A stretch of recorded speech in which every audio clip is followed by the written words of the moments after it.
영국은 여러분 지난 1월부터 마스크 의무화를 해제했고, 그리고 미국은 3월부터 마스크 의무화를 해제했습니다. 독일은 코로나와 관련한 모든 규제를 이번부터 해제한다고 합니다.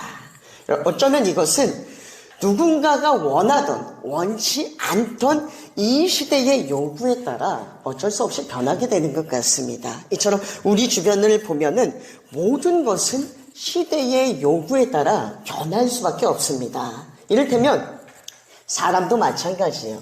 대표적으로 우리 아버지라는 분을 보면은 아버지에 대한 인상이 있으시잖아요. 이전에 아버지 하면 좀 어떤 모습이 떠오르십니까? 대다수가 좀 무서우시고 엄하시기도 하시고 가부장적이기도 하시며, 적어도 우리 집에서 많은 서열 1인자이신 분이 아버지셨어요. 하지만 요즘 시대에는 이미 아버지라는 단어부터가 입에 잘 붙지가 않는 것 같아요. 아빠라는 말이 조금 더 사용하기가 편한 것 같습니다. 그만큼 아버지에 대한 이미지도 많이 변했습니다. 요즘 애들한테 아버지가 무섭니? 엄마가 무섭니? 하면은 대다수가 누가 무섭다고 할까요?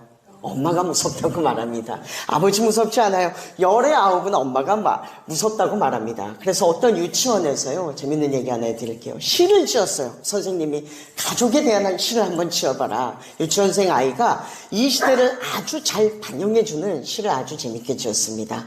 제목이 뭐냐면요, 가족 동물 그림입니다. 근데 보니까 엄마는 나비다. 이유는 엄마가 예뻐졌다는 말을 들어서 엄마는 꼭 나비 같다 그랬어요. 그리고 나는 새다. 이유는 내가 노래를 많이 하고 노래를 잘하기 때문에 꼭 참새 같다. 언니는 토끼다. 이유는 언니는 착하고 예쁘고 샐러드를 좋아해서 토끼 같다. 아빠는 개다. 아빠는 내 부탁을 잘 들어주고 나랑 잘 놀아줘서 개 같다.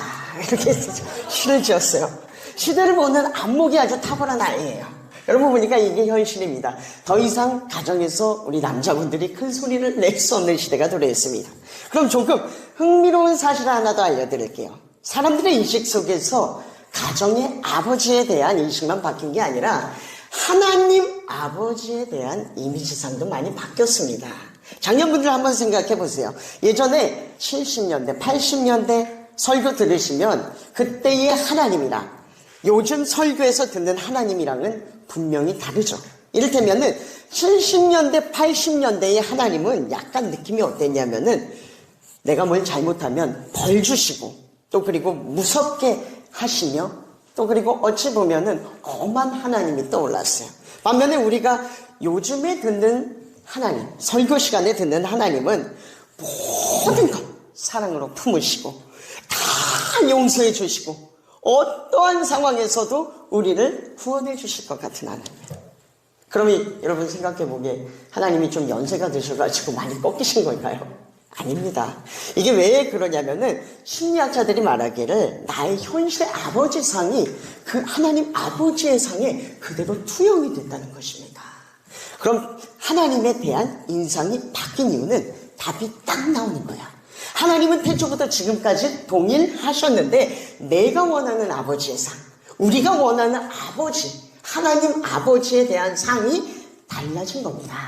우리가 원하는 하나님 아버지에 대한 상이 달라진 거예요.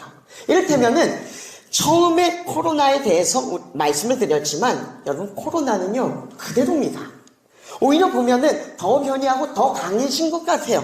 근데 그 코로나를 보는 우리의 관점이 달라진 겁니다. 이처럼 우리가 원하는 하나님에 대한 이미지상도 달라졌어요. 문제는 또 다른 문제점이 발생하는데 그게 뭐냐면 하나님께서 허락하신 고난에 대한 설명이 불가능합니다. 부모의 따뜻함을 보고 자라난 세대, 이 시대 가운데에 더군다나 아빠가 나에게 고난을 주셨다. 근데 그게 사랑이다. 이건요 설명이 불가능합니다.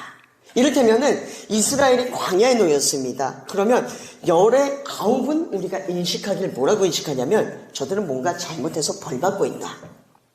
저들은 뭔가 실수했기 때문에 하나님이 채찍질을 하고 있다. 때문에 이스라엘은 죄를 받고 있는 것이다. 대다수가 그렇게 생각합니다. 근데 하나님께서 이스라엘을 광야로 보내신 이유는 사실 분명히 나오는 것은, 성경에 등장하는 것은 이스라엘을 끝까지 사랑하셨기 때문에 광야로 보내셨어요. 이걸 뭐라고 하느냐, 신학용어로 따라하겠습니다. 공로주의. 공로주의라고 말하는데 뭐냐면 한마디로 하나님은 잘하면 상 주시고 못하면 벌 주신다는 하나님이라는 것입니다. 이를테면은 시험 성적이 잘 나왔어요. 그러면은 부모님이 기뻐하시고, 시험 성적이 잘 안 나왔어요. 그럼 부모님이 기뻐하지 않았어요. 그것처럼 하나님 앞에서도 이 공로주의가 있는 거예요. 내가 잘하면은 하나님이 상 주시고, 내가 못하면 하나님이 벌 주신 하나님이다. 근데 여기서 더 치명적인 문제는 여기까지는 어떻게 오케이가 됩니다. 근데 진정 내 삶 가운데 고난이 찾아왔을 때 이 생각이 든다는 겁니다. 내가 뭘 잘못했나? 왜 하나님이 나에게 지금 벌을 주시지? 도대체 하나님의 뜻이 무엇이길래 나에게 이 고난이 찾아왔는가? 근데 여러분, 정답은요, 잘못한 게 없습니다. 잘못한 게 없어요. 근데 고난이 찾아온 거예요. 물론 지금 설교 시간에 들으면은 이성적으로는, 머리로는 이해가 될 수 있습니다. 머리로는 이해가 돼요. 근데 진짜 내 삶 가운데에 고난의 상황이, 까닭없는 고난의 상황이 눈앞에 펼쳐지잖아요. 그러면 이해가 안 됩니다. 욕과 같이 이해가 안 돼요. 이해를 도저히 할 수가 없습니다. 여러분, 한번 질문 드려볼게요. 이전에도 질문을 드렸었는데 한번 다 오른손을 올려봐 주세요. 비슷한 질문입니다. 이 상태로 질문을 드릴게요. 이전에도 비슷한 질문을 드렸었는데, 여러분, 만약에 여러분들에게 이런 일이 생긴다면 어떻게 하시겠습니까? 아침에 딱 눈을 떴어요. 근데 밖에서 보니까 애기 울음소리가 들립니다. 웬 애기 울음소리가? 그래서 나가봤어요. 문을 열고 나갔더니 아기가 포대기에 싸져 있어요. 자세히 보니까 쪽지가 하나 있는데, 죄송합니다, 이 아이를 길러주시기 바랍니다, 이렇게 써 있어요. 여러분, 키우시겠습니까? 키우실 분만 손을 들어주시고 나머지는 내려주세요. 나머지는. 그리고 근데 이제 키우시는 분들이 남으셨어요. 근데 자세히 보니까 아이의 건강 상태가 별로 좋지 않아요. 눈빛이 또렷하지가 않은 게, 시력이 보이지 않는 것 같습니다. 여러분, 아이를 키우시겠습니까? 키우시겠습니까? 손 들고 계시면 됩니다.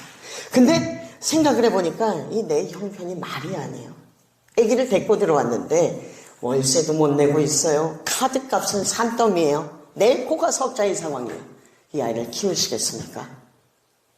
키우시겠습니까? 장로님하고 우리 사모님 키우신다고. 두 분만 키우시면 저는 못 키울 것 같아요, 사실. 손을 내려주시길 바랍니다. 사실 이게 많이 고민이 되는 부분입니다. 실제로 이와 비슷한 일화를 소개해 드릴게요. 중국의 일인데, 남자분 한 분이 계셨는데 비혼입니다. 꽤나 성공하셨던 분이에요. 사업에 실패해서 한순간에 노숙자의 신세로 전락해버렸습니다. 이를 악물고 여기서 포기하면 쓰나 내가 다시 한번 살아서 재기해봐야지. 그러다가 상황이 점점 안 좋아져서 너무 배가 고파서 이제 쓰레기통까지 뒤지는 신세가 됐습니다. 근데 쓰레기통을 뒤지는데 웬 아이가 음식물통 쓰레기에 버려져 있어요. 근데 여러분 아시겠지만 중국이 우리가 아닌 것처럼 사회복지가 그렇게 발달된 나라가 아닙니다. 이 아이를 누군가에게 맡기면 어떻게 될지 몰라요. 그래서 이걸 어쩌나 그러다 내린 결론이, 이분이 이제 내가 키워야 되겠다. 그리고 훗날에 이렇게 아이가 자랐습니다. 그리고 노숙자 아버지가 이걸 통해서 방송에 등장하게 됐어요. 그리고 방송에서 말하기를, 아들에게 들어간 돈만 아니었다면 나는 진작에 노숙 생활에서 벗어날 수 있었을 것이다. 분명히 나는 재계하고도 남을 수 있었을 것이다. 하지만 지금 후회하진 않는다 라고 말했습니다. 우리는 이 노숙자 아버지의 삶을 향해 이렇게 말할 수 있을 것 같아요. 이분은 스스로 고난, 스스로 광야를 자처하신 분입니다. 광야를 선택했다고 말할 수 있을 것 같아요. 누군가가 광야를 보내지 않았는데 스스로 광야로 갔어요. 그리고 성경 속에도 보면은 스스로 광야를 들어갔던 사람들이 있습니다. 우리가 믿는 예수님 성경 보니까요, 사탄이 광야로 끌고 가지 않았어요. 분명히 복음서에 등장하는 말이 성령에 이끌려 광야로 향하니라 이렇게 말합니다. 성령에 이끌려 하나님의 성령이 고난으로 데려가셨어요. 또 하나님이 창조하신 사람 중에 가장 뛰어나다고 말하는 세례 요한, 그 별명이 여러분 이미 별명부터 광야에 외치는 소리입니다.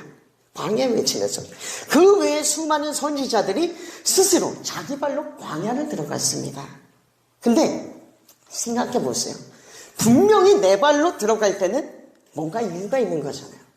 옛날에 그런 적이 있었거든요. 돼지고기가 있었습니다. 어떤 시장에서. 근데 돼지고기를 파는데 이게 경쟁이 붙은 거예요. 돼지고기 파는 게. 앞에 집에도 돼지고기를 팔았고 옆에 집에서도 돼지고기를 팔았는데 이게 가격 경쟁이 붙은 거예요. 사이가 안 좋아져서. 돼지고기 가격이 그래서 방송에 나왔는데 얼마까지 낮아진 줄 아세요? 한 근에 100원까지 낮아졌어요. 100원까지.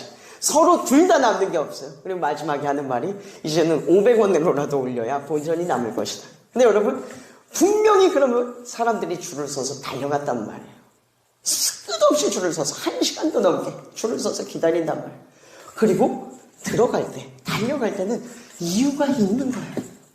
광야로 들어갈 때는 이유가 있다는 것입니다. 믿는 자들이 광야로 들어갈 때는, 스스로 들어갈 때는 이유가 있었다는 거예요. 안타까운 것은 근데 믿는 사람들 대다수가 이미 광야하면은 드는 생각이 벌받는 장소, 고통당하는 장소, 어떻게든 빨리 이것만은 통과해야 되는 장소로 인식하고 있다는 것입니다. 하지만 여러분, 광야는 따라하겠습니다. 축복의 장소다. 광야는 여러분 축복의 장소입니다. 이유는요, 광야에는 하나님이 계시기 때문입니다. 할렐루야. 광야에는 하나님이 계세요. 이건 사실 말로는 설명이 불가한 것입니다. 직접 경험해야 알 수 있는 건데 그래도 말로 설명을 드릴게요. 일단 여러분, 광야에 입성하게 되면 처음 마주하게 되는 것이 나의 무능함을 깨닫습니다. 하나님이 인간을 흙으로 만드셨어요. 근데 광야에서는 그 흙으로 만드신 게 내 삶에서 재현되었습니다. 내가 한 줌의 제역 티끌이라는 것을 철저하게 깨닫게 됩니다. 나의 단점, 나의 죄성, 그동안 사람들 앞에서는 드러내고 싶지 않았던 나의 끝부분까지 온전히 오픈되어집니다. 감출 수가 없어요. 결국 내가 티끌, 먼지라는 존재임을 인식하게 됩니다. 그래서 여기까지는 참 별로예요. 근데 그와 동시에 하나님과의 만남이 이루어집니다. 딱 그 바닥을 치는 순간, 나의 능력이 바닥을 치는 순간에 하나님의 능력이 극대화돼서 보여집니다. 하나님을 가장 가까이서 마주하게 돼요. 그래서 광야를 찾은 모든 사람들은 공통적으로 나타나는 현상. 여러분도 아실 거예요. 하나님을 처음 만나면 어떻게 됩니까? 대성통곡하게 됩니다. 대성통곡하게 돼요. 그 크신 하나님의 보호하심 아래 내가 있음을 깨달음으로 눈물이 수도꼭지를 튼 것처럼 나옵니다. 이때의 눈물은 힘들어서 나오는 눈물이 아니에요. 감사의 눈물입니다. 그래서 광야를 통과한 모든 사람들은 앞에 화면처럼 하나님 아버지께서 돌아온 탕자에게 입혀주시는 세마포 옷을 입게 됩니다. 그리고 마지막, 우리가 정말 원하는 답이죠. 결국에는 문제가 해결됩니다. 그래서 찬양의 가사에서도 말하고 있죠. 이풍랑 인연하여서 더 빨리 갑니다. 광야는 돌아가는 것 같지만 가장 빠르게 가는 지름길입니다. 할렐루야. 저 하나님과의 만난, 저의 경험을 해드릴게요. 저는 하나님을 처음에 어떻게 만나게 됐냐면 진짜 말도 안 되게 너무나도 힘든 시기였어요. 제가 물론 여러분들의 인생에 비한다면 제가 얼마나 힘든 인생을 살았겠습니까?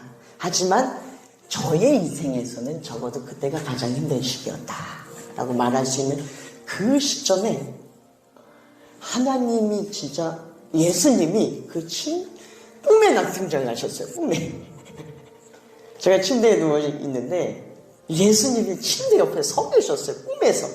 개인적인 간증입니다. 그게 저희 처음 예수님을 만난 사건이에요. 말씀을 맺으면서 도전드립니다. 특별히 지금 고난의 길을 걷고 계신다면 여러분 기억하시기 바랍니다. 밤이 깊을수록 십자가는 빛이 납니다. 그러므로 하나님의 품 안에서 고난받는 이 시기가 최고의 축복의 시기가 되시길 바랍니다. 그러므로 이 고난 중에 반드시 하나님을 만나게 되실 것입니다. 할렐루야. 아멘. 찬양하고 기도하며 나아가도록 하겠습니다. 우리 주가 일하시며 찬양하며 나아갈게요. 하나님, 나의 삶 가운데 만나실 하나님을 기대합니다. 내가 밑바닥에 있는 이 순간 가운데 이때가 하나님을 만나는 때임을 믿습니다.